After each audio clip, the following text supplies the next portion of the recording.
Advanced courses తో పాటు first year నుండే campus recruitment training leading companies లో 13,000 plus placements with 13.5 lakhs highest package. ఇప్పుడు కన్నప్ప అంటే శివుడి భక్తుడు సార్. ఇప్పుడు చెప్పాలంటే మన ఫారెస్ట్లో కూడా చాలా న్యాచురల్గా కూడా తీయొచ్చు. మన నేటివిటీకి తగ్గట్టుగానే. ఎందుకని న్యూజిలాండ్లో సెట్ వేసి అంత భారీగా ఖర్చు పెట్టి తీయాల్సిన అవసరం? మీరు నాకు ఒక 100 రూపాయలు 200 రూపాయలు 300 రూపాయలు పెట్టి నా సినిమా చూడడానికి మీరు వస్తున్నారు. మీకు ఒక విజువల్ గ్రాండియర్ చూపించాలి. ఇది 2వ శతాబ్దంలో జరిగింది. జరిగినప్పుడు పొల్యూషన్ లేని స్కై, అత్యద్భుతమైన green colour forest, crystal clear waters, ఇవన్నీ ఉండాలని నేను ఆశించాను. అండ్ నేను చూసిన అన్ని లొకేషన్స్లో this was the best. So I felt ఇది చూపించాలి.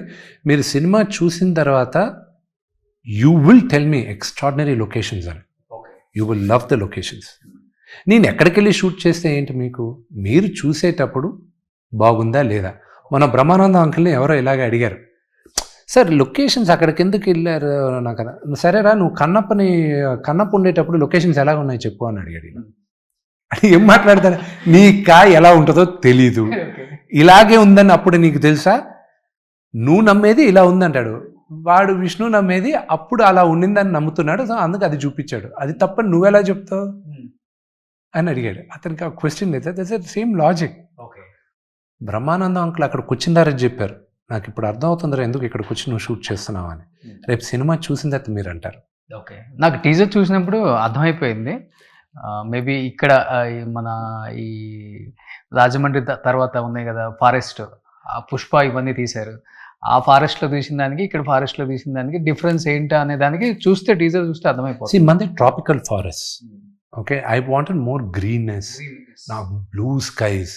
నేను ఒకటే చెప్తున్నా, మీరు మూవీలో ఇదంతా గ్రాఫిక్స్ అది ఇది అని కొన్ని అనుకుంటారు. 0 గ్రాఫిక్స్. ఒక్క కైలాసం మాత్రమే, ఆ శివుడు పార్వతి నివాసం మాత్రమే CG.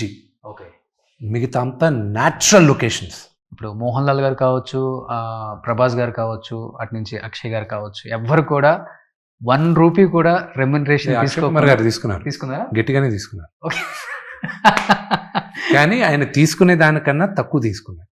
ఓకే, సో అయితే వీళ్ళు రెమ్యునరేషన్ లేకుండా మోహన్ లాల్ గారు ప్రభాస్ గారు వీళ్ళిద్దరే అసలు డబ్బులు ఇచ్చినా, అసలు మోహన్ లాల్ గారు అయితే డబ్బుల సంగతి మాట్లాడితే తిట్టాడు, నవ్వాడు.